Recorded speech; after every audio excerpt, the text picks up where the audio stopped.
আচ্ছা, লুচির পায়েসের যে লুচিগুলো যে ভিডিও দুটো বললাম, তার মধ্যে লুচিটার আটা যখন মাখবেন তখন তাতে কিচ্ছু কোনো নুন মিষ্টি কোনো জিরে জোয়ান কালো জিরে কিছুই দেবার দরকার নেই, যেহেতু এটা মিষ্টির মধ্যে যাচ্ছে।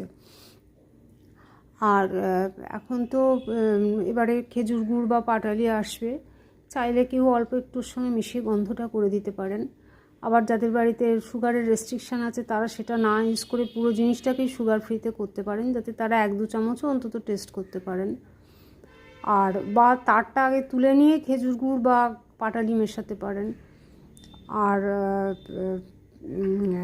এইভাবে করলে ভালো হয় আর কি। আর কেউ ইচ্ছে করলে এমনি ভাতের পায়েসে, সুজির পায়েসে, মিক্সড পায়েসে, সেমোয়ার পায়েসে সেগুলোর মধ্যেই ছোটো ছোটো লুচি দিয়ে এগুলো করতে পারেন, কিন্তু ক্ষীরের মধ্যে দিলেই বেশি ভালো খেতে হবে।